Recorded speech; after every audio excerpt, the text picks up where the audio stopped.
Ladies and gentlemen, welcome to the Man Behind Ministry podcast. As always, I'm your host, Minister Ryan Smith of the Virgin Street Church right here in Tulsa, Oklahoma. I got a very, very good friend of mine. I don't just regard him as a friend, but I regard him as a brother. We've traveled together, we've sung together, we've hung out, we've lived in the same city, going way back to Mesquite, Texas, in the Barrens. Yeah, in the Barrens. And so, a very good friend of mine. You know him very, very well if you are in the DFW Metroplex, senior pastor to the East Pointe Church of Christ in Fort Worth, Texas, Pastor Kristopher K DarDar Sr. Yeah. Very good friend of mine. I'm excited about what he's going to bring to the show. In fact, y'all, we're not going to waste any more time. Let's go ahead and get into it.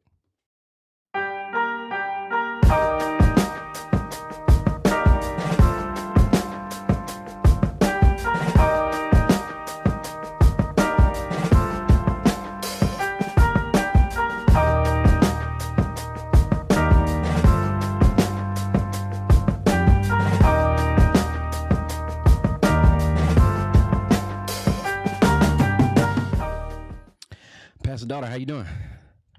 What's going on, man? I'm doing well. How about you? I'm doing good, man. Doing good, man. As we said in the intro, man, just blessed to have you on the show, man. Oh, man, it's my privilege. My privilege. Yes, sir. Yeah. Like I said, we go way back, man. And so it's just a blessing just to kind of rekindle our friendship, our brotherhood, man, and just give some of that to the world, man. Absolutely, man. Are you ready to go jump Thank into you this? for bringing me on. Yes, sir. Let's go. Let's get it. You're a proud husband and father. And so just kind of talk to us, man, about how marriage and family has influenced you both personally and professionally. Man, so that's a good question, man. Family is everything to me. Yeah. Always has been. I grew up in South Louisiana where we didn't have a mall. We didn't have nothing but a bowling alley and family, right? So that's pretty much it, man. So family was everything. We were always together at my grandparents' house, just always cousins and everything. So naturally, I just got this thing for family, and so met the love of my life in 2011. Okay. The end of 2011, going to 2012. And Lamari and I have been married now for 10 years. Praise the we have Lord, four God. Beautiful children. KJ's the oldest, then Amari, Caleb, and Kamor's the baby girl. So 3 boys and a girl. And man, they're my life, you know. Everything really centers around them. And I tried to make sure that my ministry focus was on family first, right? I hold that in high regard, that and I've shared that with our leaders too, that I don't believe God wants us to minister to his people at the expense of our families, right? That's good. That people, and especially pastors and ministers, should know that your family did not choose to be PKs and PWs, right? Yeah. They really want daddy, and they want their husband. And so at the end of the day, man, I got to be that, because I think when I come down to die, whenever that time is, hopefully it's really, really, really far away. Right.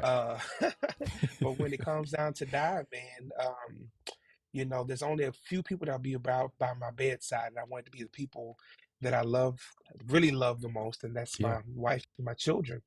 And so I try to give them that time and that energy, which is hard. Not saying it's easy, but it's definitely something that I try to be major focus. So they're my life, man. That's good.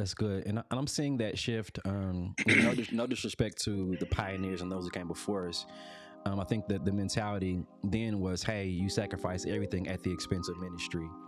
And I think for us, regardless of whether you were a PK or not, just seeing that, I think that kind of influences, hey, we want to kind of try to find an alternative. Like, yes, ministry is my passion, but so is my family.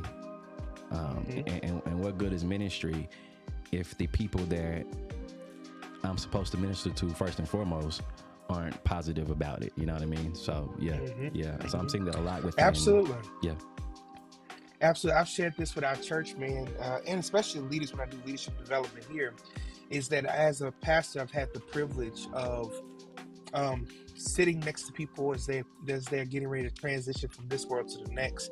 Yeah, And I believe that there's only two things people want as they're dying, and yeah, that's their God and their family, that's good. right? Nobody's ever said, "Hey, make sure I call in to work," or "Make sure to tell them I ain't gonna come tomorrow." Or, "How much money do I have in the bank?" I've never heard that, right? You ain't kidding. Yeah. They want their God, so they want their pastor, they want their Hmm. minister, they want singing, they want those type of things around them Yeah, that are spiritual. spiritual, and they want their Hmm. family. Yeah. And it's crazy that in life, those are the two things we neglect the most many times, right? Mm, that's true. God and family. And so I try to challenge myself and challenge our leaders here at East Point to make sure that's a priority. Hmm. Church has to be priority, of course, but make sure God and family are priorities because, man, they mean the world. That's good. That's good. That's good. You mentioned, of course, growing up in Louisiana, Morgan City to be exact, and I know that because I've been there. Sang with you. Yes, We had some sir. great time in the Morgan. Man, we had a great time in Morgan City. Remember being on spring Yes, tour, sir. man. Just yeah, awesome time, man. Absolutely. What I've learned about you, being friends and being brothers, man, I've learned that, like me, preaching runs in your veins. Um, you reference a lot your grandfather. So awesome preacher, man of God, and so just kind of talk about growing up watching your grandfather in ministry. How did that affect you? Well, it's crazy. I talk about my grandfather Johnny Dardar Hmm. many times, but both of my grandfathers were actually preachers, and my mother's Correct. father is still preaching at 83 Okay. years old. Wow. But man, my grandfather that you're referencing, Johnny Dardar, Hmm. um, was literally my world, man. I was his shadow, and I grew up mimicking him. Hmm. Um, so I watched him. I watched how he moved, Yeah. and I watched how he presented his mannerisms, and that's how I started, right, Yeah. mimicking that. Yeah. But most of all, I think my grandfather got sick when I was about 10 years old. Hmm. Um, and so he suffered a stroke on both sides of his brain stem, which paralyzed him from the neck down, took away his speech. Wow. So he was really bedridden for the last 5 years of his life, which is from my age, 10 to 15 years old. Yeah. So I didn't really have him for a long time. So really what I see of him is really retrospective, Hmm. and Makes what sense. I've seen him as a child and what I heard about him through the ears and the lens of adults around him, right? Um, but from a child, what was most impactful about him was not his preaching. Hmm. Now he could show enough preach, Yeah. but Yeah. that was not what blew my mind. I think what I gleaned more from him in his spirit was his pastoral skill sets, Yeah.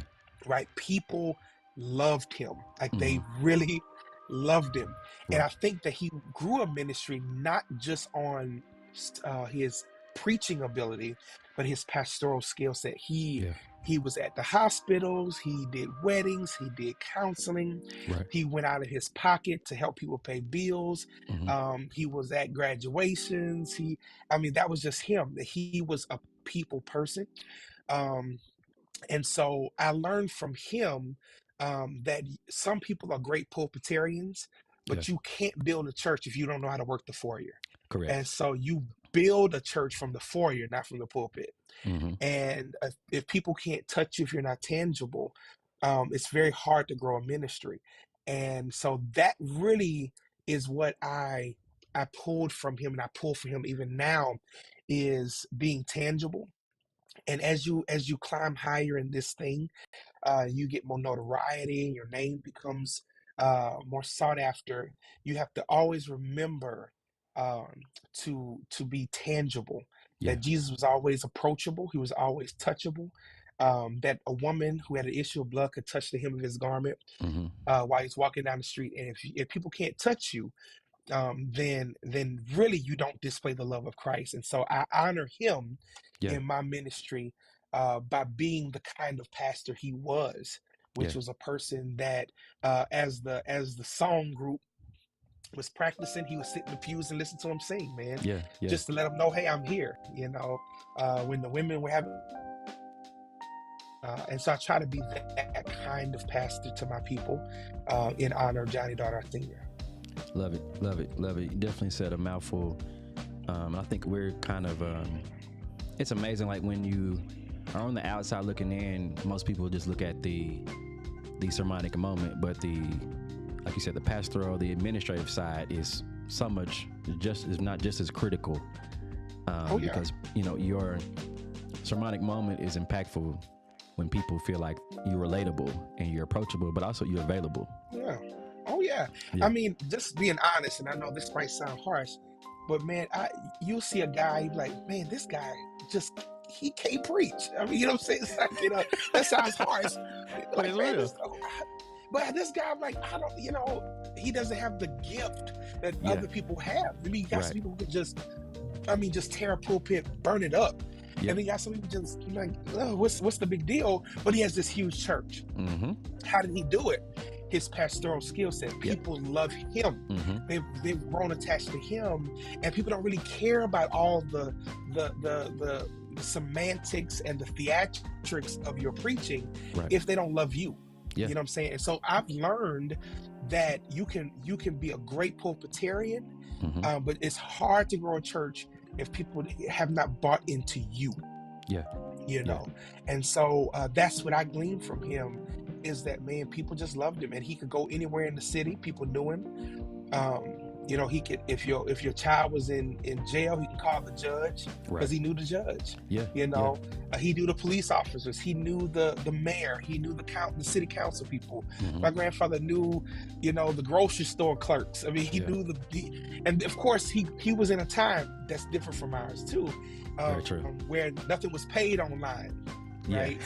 So you had to go to the bank. That's right. You had to go to the water company to pay the water bill. You had to go to the electric company to pay So, man, if he was going to pay bills one day, that was a whole day. Because he was going into the store. He had to talk to all the people. When he went to the bank, he had to talk to all the tellers. Yeah. But that's how he grew his church. And I think that's something we've gotten away from because everything's online now. So I don't know the last time I went to a bank, Definitely some give and take involved for sure. Absolutely. So we've talked about, obviously, the influence of your late grandfather's ministry and of course, even your grandfather on your mother's side that's still with us, praise God. So let's talk about your ministry. Of course, going to school together, just following your ministry. You were definitely blessed with your first gig to begin with the historic Stop 6 Church of Christ there in Fort Worth. And man, anybody who knows you and is following you in the ministry, man, it's blossomed into East Pointe, man. Just kind of tell us about that experience. Really just almost a visionary, just, at the young age that you are. So just kind of tell us about that transition, the privilege of starting at Stop 6 and then being influential in its blossoming into East Pointe. Yeah, man. Well, I appreciate that. So it was definitely not something I chose. God was definitely in it. Mm-hmm. I was definitely wasn't on my radar. Dr. James Maxwell, who was the vice president of Southwestern at the time, asked me to go to Stop 6 and just be interim. Yeah. And I told him, well, I can give him 5 months because I was going to another church. Who had asked me to come. And so I went to Stop 6 and it was interesting, man. The average age, and I've shared this story many times, the average age of our membership at the time was 70 years old. And we had about 65 to 70 members at the time. Okay. When I got there. Mm-hmm. And so, of course, the church had just gone through some struggles. Yeah.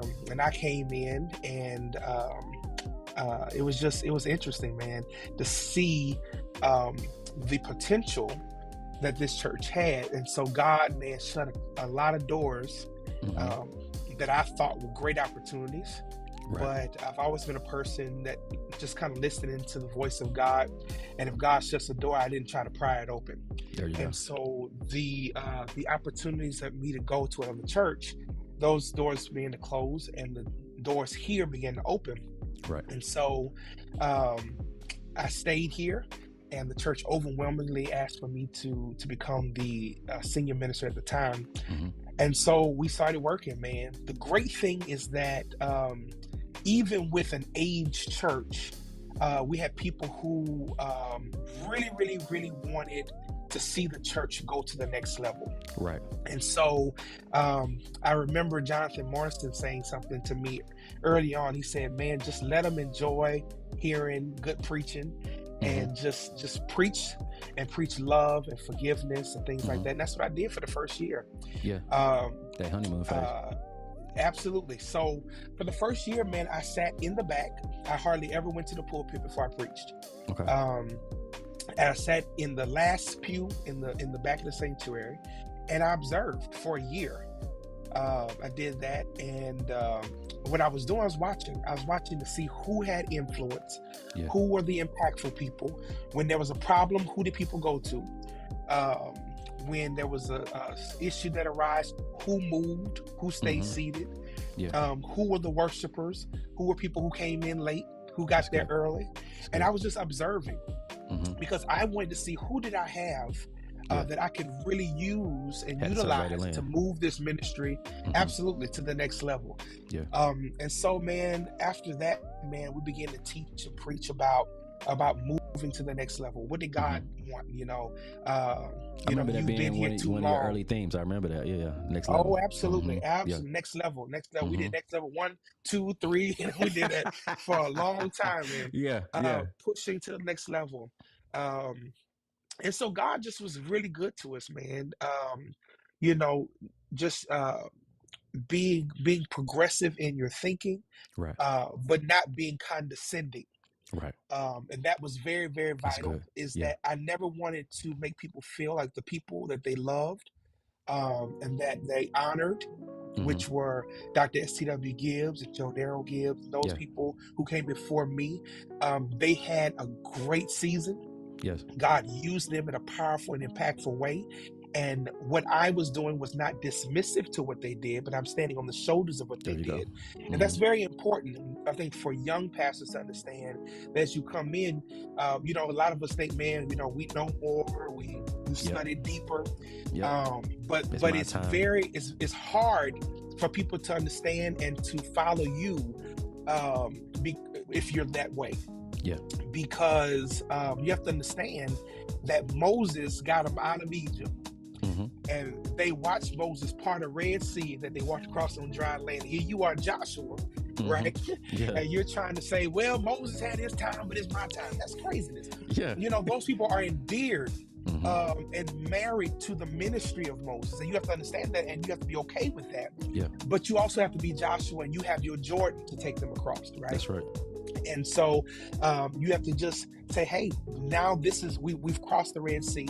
Now we have to face Jordan. And that's what I tried to impose upon our people, man. And so we stayed there at Stop 6 for about 5 years of my ministry there. And then what I was seeing was, of course, we had supernatural growth. We went from about 70 people to 250 people, which is, really big for that time and that area. And then we just outgrew the facility. Our ministry was bigger than the facilities it could house. Gotcha. So it wasn't just, hey, let's get a new building. It was, let's find a facility that can house the community-driven ministries that we're trying to do. That's good. And so we started looking for a building. And man, God's hand was definitely in that, because we were definitely not supposed to get this building. I remember talking to you about it. Man, it was crazy. We went from an 8,400 square foot building to a 35,000 square foot building. The sellers didn't believe that we had the money. So we sent in contracts they let sit on their desk. And I'll never forget, it was a Wednesday, and my CFO and I went over to this building and talked to the preacher and said, hey, what's going on? And they said, oh, well, Brother DarDar, actually, we're going to closing today with another church that's going to buy the building for $1.2 million. And I only offered $1 million. Yeah. And so I said, man, I said that Mm-hmm. that hurt because I had really got the people really Yeah. pumped Yeah. about getting this facility. Right. And so we left, and I had a funeral to preach that day. And my deacon said, Doc, what we gonna do? I said, we just gonna pray. I said, but I believe that if God doesn't give us this building, He's only gonna upgrade us, There you right? go.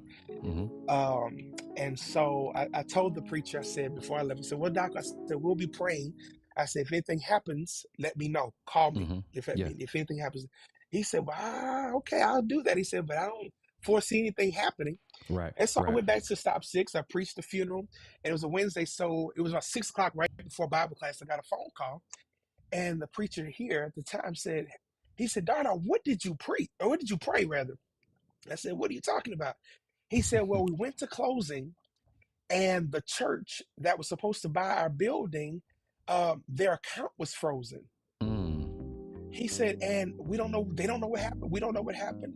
He said, but they can't do anything for a couple of months or until they figure out what happened. Yeah. And so their accounts were frozen. And so you guys are next in line to purchase this building. So are you still interested? I said, absolutely. We can close this as soon as tomorrow. And so, man, that's how we got here. So, man, God's hand was in it. God blocked it, is what He did. Absolutely, man. It's a testimony of the goodness of God. Yes, sir. And so, and God is just still being so gracious to us. Nice, love it. So navigating away from ministry a little bit, we talked about your grandfather's ministry. Talked about your ministry, your family life. You personally, so when you're little time that we do have outside of ministry, man, kind of tell us about what some of your hobbies and interests that, what do you do to kind of unwind and relax? Man, okay.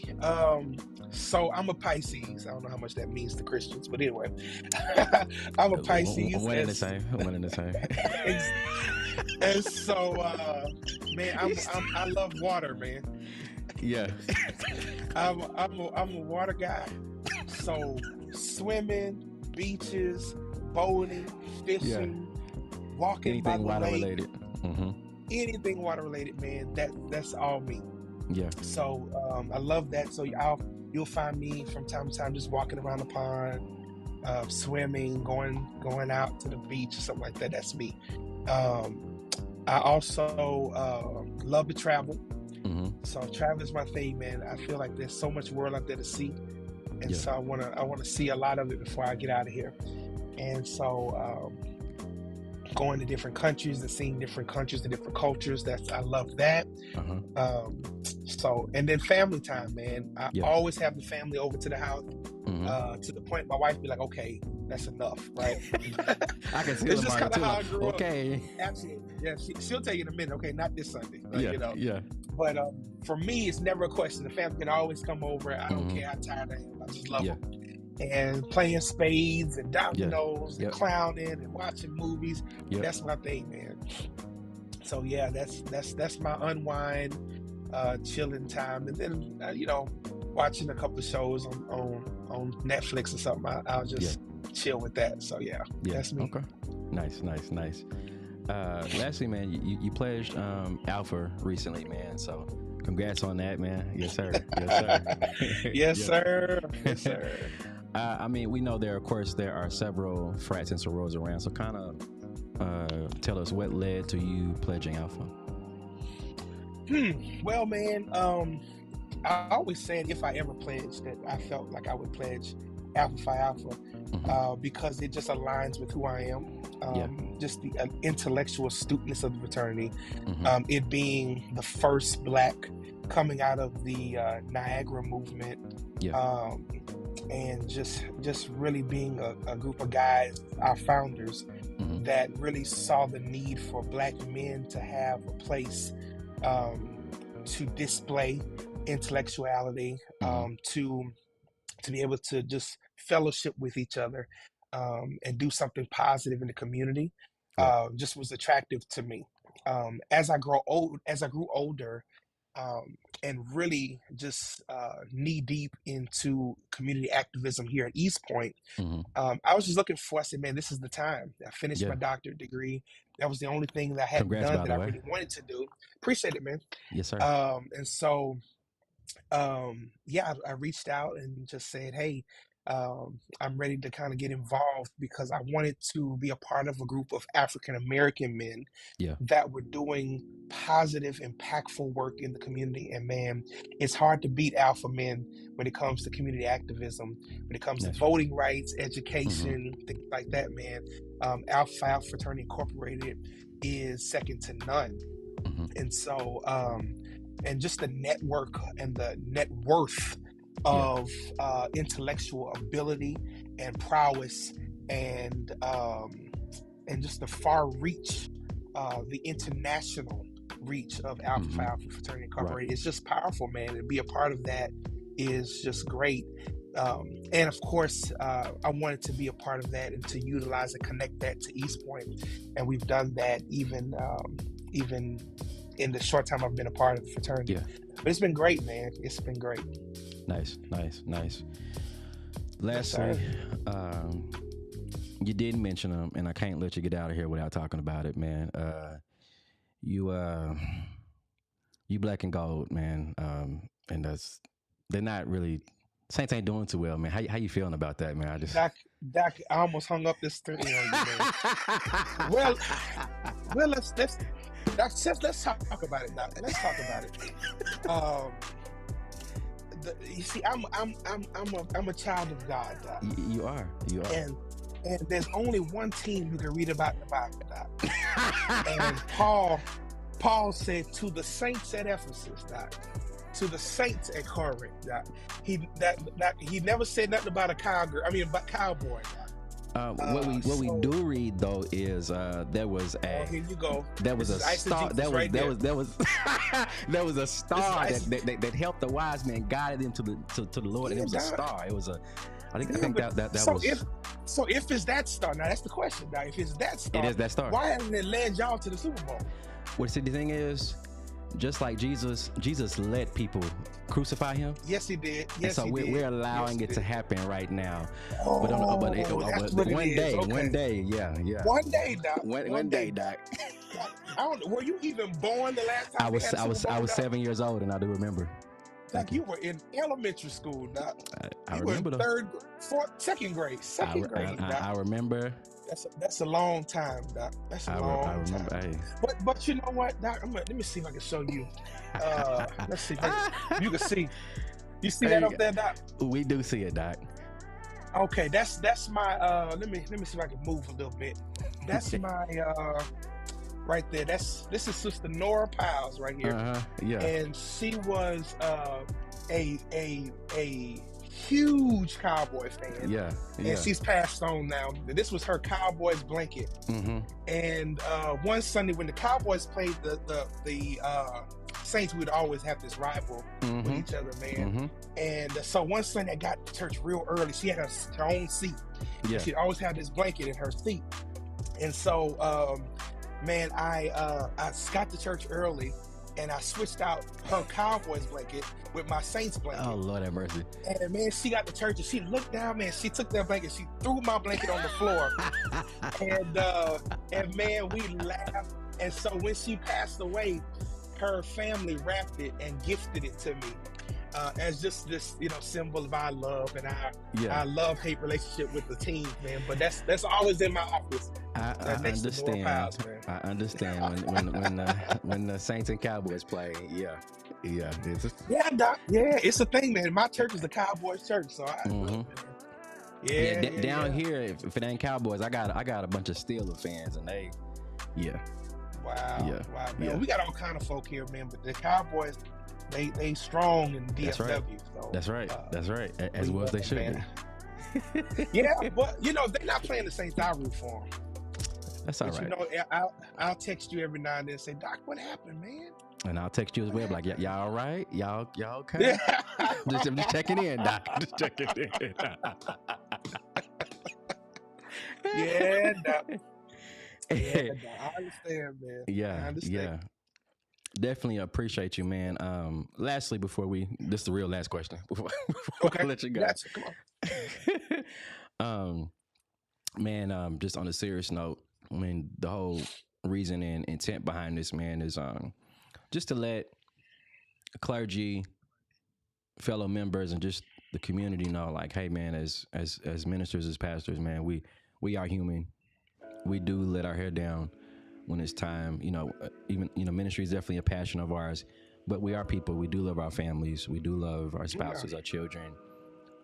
We love people. We're human, and so there may be a fellow brother, fellow clergyman on who may be having a hard time. There may be a fellow member who's struggling in that relationship of just seeing us as human. There may be somebody in the community who's struggling with that as well, man. Just before you go, man, just give us some advice from our perspective, from your perspective, on just how to bless that relationship that we know is so strained.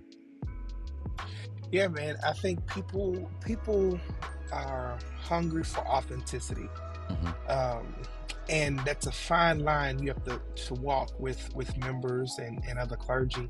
But man, you have to be your authentic self. I love to laugh, and I don't shy away from it.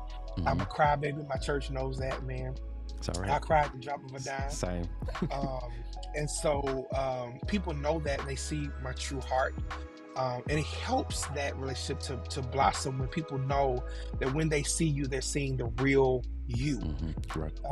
And so they don't have to know everything, right? And of course, there's parts of myself that's selected for my wife and for my family. Yeah. But still, man, I'm never gonna be fake and phony, man. I gotta be the real me, because it's hard to keep up with two Chris's. Right.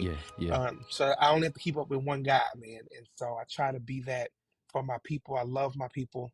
And so I just try to make sure that in everything I do, that my heart is shown, the real me is shown. And so, man, it comes out in every facet of my ministry and my life.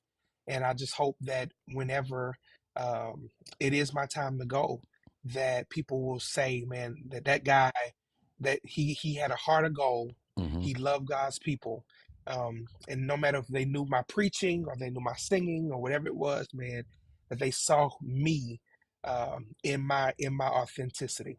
Yeah. That's good. Yeah. That's good. Absolutely.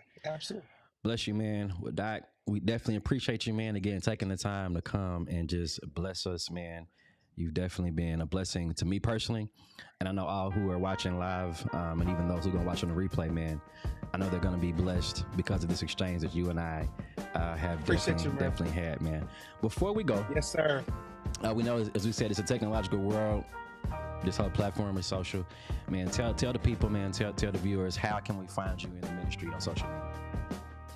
Oh, you can look us up on YouTube. East Pointe Church. You can find us on our website at eastpointecoc.org. And of course, East Pointe Church of Christ on Facebook. So Facebook, Instagram, and Twitter. So definitely like us, share our information, man. Got some good stuff coming out. And man, we're excited. If you're ever in the DFW area, come to East Pointe Church of Christ, 3029 Hanley Drive, Fort Worth, Texas. And man, you'd be a celebrity when you come here to East Pointe, man. We love you with the love of the Lord, man. Yes, sir. Love it, man. Bless you, brother. Again, if you're in that area, going to East Pointe, you'll have an awesome dynamic worship experience, man.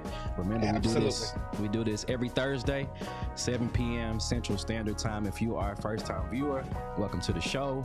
If this blessed you, like it. We believe in ministry, so if you know somebody else that can benefit from this, go ahead and share it so someone else can be blessed by this exchange. Until next week, we'll see you then. Peace. Yes, sir. Bless you, bro. Yes, sir.